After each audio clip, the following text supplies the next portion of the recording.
no possible way to run push rods and operate the rockers on a Hemi head. But Ford was bent on using Hemi heads on their FE motor. Now, there's a lot of different things that they could have done. The most obvious would have been just follow Chevy instead of Chrysler, because eventually, just 5 years later, they did follow Chevy and they released the twisted wedge, the canted valve Lima motor, the 385, and the Boss 429 that went with that. But no, this is 1964 and Ford is bent on copying Chrysler. So, what were their choices? By the way, the combustion chamber on an FE motor on a Cammer is actually an exact split between a first generation Chrysler Firepower 331, 354, 392 and a 426 Hemi. The first generation Chrysler has a very shallow combustion chamber. The second generation is a very deep combustion chamber, and the Ford combustion chamber measured out exactly between the two. I don't remember what the number was, but I just remember that it was ironic. CC wise, it was exactly between the first and the second trivia, right? So what were Ford's choices if they're going to put Hemi heads on this thing? So the first is one that's been used on several engines over the years. Alfa Romeo did this. Arius, when they built the Chevy Hemi head conversion setup to put Hemi heads on the Chevy block, they use this setup too. And it's a link push rod deal. So basically you've got a normal exhaust push rod, and that push rod operates a rocker. But instead of the rocker opening and closing a valve, the rocker pushes another push rod across the top of the motor to a second rocker, and that rocker opens and closes the exhaust valve. It sounds like a mousetrap, I know, but it works. It's proven to work. It works at high RPM. Mousetrap, but it was a solution. A second solution would have been something similar to what the current generation of Arius Hemi Chevy conversion heads use, which is an extremely long exhaust rocker. Like, this thing is like 10 inches long. It reaches all the way across the cylinder head. But I think that given the materials that they were working with, the construction techniques of the early 1960s, I don't really think something like that was possible. I think the exhaust rocker on the 426 Hemi was probably about as far as you could go given the manufacturing of the day. So that wasn't really an option. So Ford decided to go with timing chains. Okay, now you say to yourself, what's wrong with running an overhead cam engine with super long timing chains? It's done all the time. Modern engines works just fine. Yeah, but those engines are, let's say, dainty compared to a 1960s hot rod NASCAR muscle car engine. We're talking about big valves. We're talking about big springs, big rockers, big, heavy, intricate valve train componentry that has to be spun at high RPM. You can't use just a dainty little chain on that with a bunch of plastic guides to keep it happy. Now, these things had big, heavy chains. It was a pretty brutal setup. So here's how it worked on the Ford. The Camry used a dummy camshaft because you needed a partial camshaft to run the oil pump and distributor. So it had dummy camshaft. Then it had normal timing chain, crank gear, cam gear, and the cam gear was used as a jack shaft to run a second timing chain. That was a 6-foot long jamie that ran all the way over the top of the engine like this and operated both overhead cams. And it worked on gasoline, carbureted. Yeah, it'll get the job done. But now for an extreme application, and this is really what we're talking about with these engines, the Chrysler and the big block Chevy, we're talking about extreme applications. Now you got some real problems. So because of the mass involved in the valve train and the timing chain and all of that, there were timing variations that really you couldn't live with. It was bad. So between the jack shaft cam gear and the first driven cam, under acceleration, and now imagine, you think to yourself how quickly like a fuel motor accelerates, okay? So between the camshaft gear that we use as a jack shaft and the first driven cam, you would get a degree or two of stretch as the engine accelerated. Now between the first cam, the first driven cam, and the second cam, you would get around 4 degrees of retard, right? The cam would stretch that about that much and would retard the cam about 4 degrees. So you say to yourself, all right, just degree the cams to compensate for that and send it. But it's not that simple, because as the engine is accelerating and the chain is pulled taut as it's going to be, you'll get that retard built into the, just because of the stretch. But now, as the engine RPM begins to level out and everything finds a sense of equilibrium, then a second phenomenon called bicycle chaining happens. And that's where the links start to like group together a little bit. Like they don't hold that taut line anymore like they did when they were being pulled heavily during acceleration. Now they're kind of coasting, and those links don't necessarily stay as taut as they're supposed to. What that'll do is that'll shorten the length of the chain and advance the cam. So on the second cam, on the second driven cam on a camera, you can see up to 6 degrees of timing variation just through the course of a run. 4 degrees retard when it's on it, and then towards the top end, 2 degrees advance. That's not a workable situation. And racers tried grinding them in all different ways and all different degreeing and so on and so forth, but the camera always had that problem. So here's the thing with this. The camera was developed for NASCAR use, which means relatively steady state operation, give or take a few hundred RPM. Wind it up and that's it, it's done. So these variations in camshaft timing from the things being whipped back and forth by timing chain stretch and shrinkage and whatnot wasn't a factor. When the ban happened, and we'll talk about the ban in a second, when the ban happened, Ford took these engines that they built, like these 500 engines, and just dumped them in the hands of drag racers and said, here, you guys go blow them up and we'll go do other things. And that's exactly what they did. There was no more development, there was no more factory help, there was nothing. Just, here, go to Holman and Moody and go pick up your engines. So, the camera held its own in drag racing during the tire slipping days. So 1965, 1966, and into 1967, the camera held its own against the 426 Hemi and the earlier Chryslers. It was right there. But when the slipper clutch came in, tires changed a little bit, and they started to load the engines down. By 1968, the camera couldn't keep up anymore. The weaknesses of the FE block, the thin saddles that would just like tear out, the 4 bolts around each cylinder, which caused the deck to move around, and all kinds of sealing issues as far as that goes. The camera started, and then of course the timing variations, the camera really started to fall behind. Until 1970. So there was a guy named Sneaky Pete Robinson. And Pete was an absolute genius. I've studied this guy's work and his philosophies and everything. Amazing guy. Pete was a committed Ford guy and had been running cameras from 1965 until way past where they were viable in Top Fuel anymore. And to solve the camshaft issue, the timing issue, he created a gear drive. And this thing was just beautiful, like a Swiss watch stuck to the front of this Ford motor. So Pete built one working prototype, and it was on his car, and it was on the car that he was killed in. So here's what happened with this now. When I decided to team up with Jim on this Nostalgia Top Fuel car with the camera, I says, well, if we're going to do this, we have to find Pete Robinson's gear drive setup. I pulled out all the stops. I went to ridiculous measures to try to get my hands on this setup.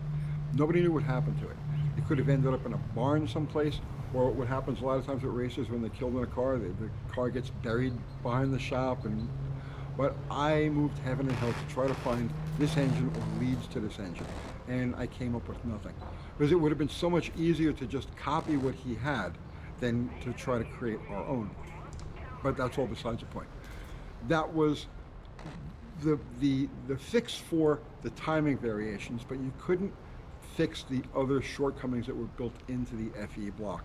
So now let's talk about that ban for a second, because a legend has it that NASCAR banned all exotic engines once they got a load of the camera. I was like, oh my God, this thing is just too much. We can't have this. That's not how it happened.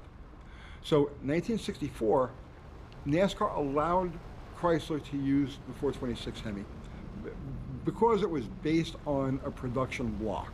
It was a modification of a production block. They let it slip. They didn't really want it to be in there, but they let it slip. Then Ford, to counter that, started working on the camera.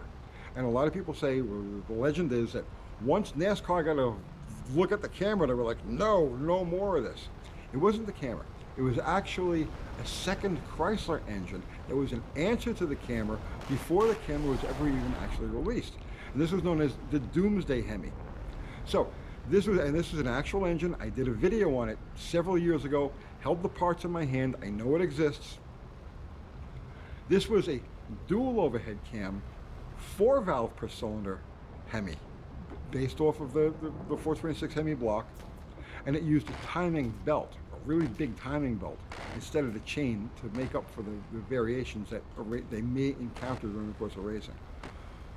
Once NASCAR found out about the Doomsday Hemi, that's when the ban came in. Not after they tested the camera and it was the most power that anybody ever made. No, they drew the line at Chrysler's one-upmanship to Ford's attempted one-upmanship. That's what happened with that. So I got halfway home, I stopped for tacos and realized that I never talked about the tunnel port. And you can't have a discussion about Ford hitter engines without getting into the tunnel port.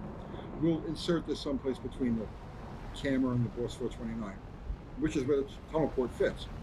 So when NASCAR bans the camera in 1965, Ford turns its development back to the inline wedge FE as a stopgap while they're working on the Boss 429, which is going to come in 1969.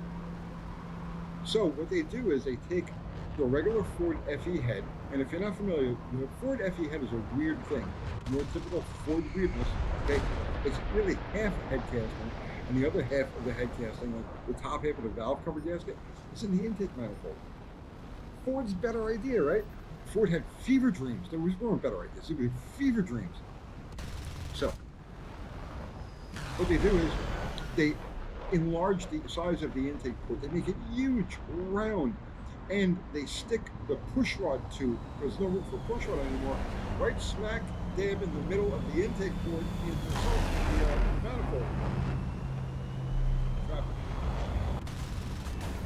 Well, this worked. But it worked for a reason. You know, you Ford guys like, man, it's such a great engine. I tell you why it was a great engine. So, NASCAR allows Chrysler to bring the 426 back in 1966 because they've homologated it by putting it as regular production as the street Hemi. So they're allowed in. Chrysler was expecting to be able to run dual quads in NASCAR because they run dual quads on the street. And NASCAR says, no, as long as you're going to have these Hemi heads, you have to use a single 4-barrel. They go to Ford and they say, well, since you're running an inline wedge, you can run dual quads. So for the next 3 years, 1965, 1966, 1966, 67, 68, the tunnel port holds its own. It gives the Chrysler Hemi and the Chevy fits everywhere. But it was allowed to run with dual quads. All of the other engines, anything that wasn't a true inline wedge, had to go with a single 4-barrel. The handicap much? Okay. Briefly, in 1968, Chrysler had been lobbying all along, saying, well, this is what we sell on the street, you know, let us put a pair of AFBs or anything on the Hemi.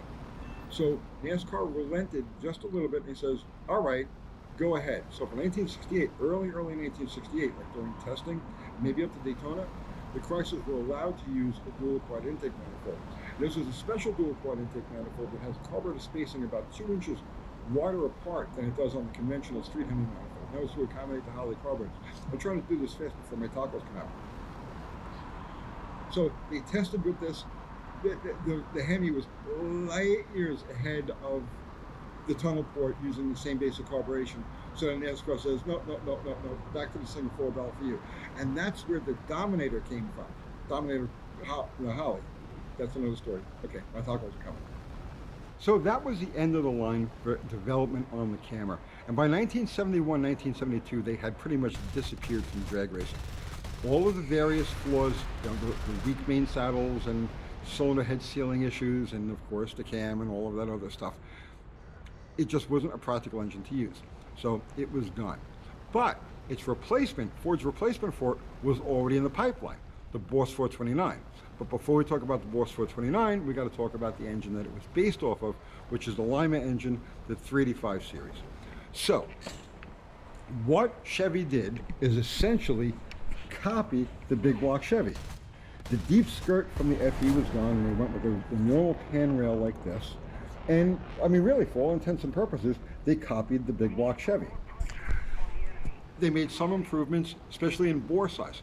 So the Lima motor has a 4.9 inch bore spacing. So you get really super big bores out of these things. If I remember correctly, there were some issues as far as camshaft bearings. They were undersized. I don't remember exactly what the deal was. They had some oiling quirks, but nothing that couldn't be worked around. Bigger bore, big block Chevy is what it is. Cylinder heads, copy of the big block Chevy. Not exact, not as extreme as far as angles go, but copy of the big block Chevy. Now, their ultimate engine based off of this was the Boss 429. So, this is an engine, okay, see, Ford shoots himself in the foot every time. All right, so the Boss 429 is based off of that Lima block, and it has the most state-of-the-art combustion chamber to be found in any of the muscle car era engines. I would go as far as to say that the Boss 429 combustion chamber is the prototype for all of the later combustion chambers, including the ones that we have today, are all basically extensions of that Boss 429 chamber. The dual quench pads. Remember in 1964, 1965, when they were developing these other engines, there was no concept of quench. This was understood later on in the 60s and incorporated into the Boss 429. But it had its limitations. Again, 4 bolts around each cylinder instead of 5. That makes a big difference. When you talk about extreme application, it makes a huge difference as far as keeping the bores round, keeping the deck flat, keeping the head from flopping around. When you're talking about extreme application, top fuel, blown alcohol, right? Extreme application, it's a problem. So Ford had several racers running these engines, and in 1970 and 1971, they held their own. They were doing okay. Connie Collitter was running them. Mickey Thompson was running them. There were lots of racers were running these Boss 429s. But they had a fatal flaw. Well, they had a couple of fatal flaws. But one of the big ones was those engines, the Boss 429, was designed without a head gasket. Because Ford has to do things different. They've got the better idea, right? So rather than using a conventional head gasket, the Boss 429 used O-rings, one around each cylinder and then O-rings around each of the different water and oil passages in the deck of the block. All right, fine. Why they did this, I don't know. Fine for gasoline, carbureted, normally operated use, that type of thing. Relatively mild performance. But when you really put the suds to it, it's a problem. Not enough bolts around each cylinder and not enough material holding everything sealed. So they had a major issue with that. Drag racing evolution went along, and gaskets, regular copper gaskets with stainless O-rings took their places. But by 1972, the hitter cars, the real hitter cars, had started overdriving fuel pumps. So they had been running up to that point, they had been running like the end of the 1100s. They came up at the end of the 1200, and then in 1972 they started to overdrive the pumps. It wasn't really a thing like everybody did it until like 73, but they started overdriving the pumps. And when they overdrove the pumps, coupled with the clutches and the traction, the tires that they had at that point, well, now any weak link in a production block was going to show. And remember, this is before all of the aftermarket blocks came in. Everybody was still using basically factory assemblies. So at that point, the Boss 429 could not keep up. One of my favorite thing, there's a picture of Connie Collitter. I got it here. There's a picture of Connie Collitter standing next to his funny car. And it's Mustang-bodied funny car. And Collitter had run Cameras, which he was quoted as saying, they're shit. That's it. That was Connie Collitter's statement on the Camera. When they transitioned to the Boss 429, he had a factory deal, got all of those engines, and on his Mustang-bodied funny car, where it's lettered Boss, right on the side, if you look at the engine that's actually in the car, it's a 426 Hemi.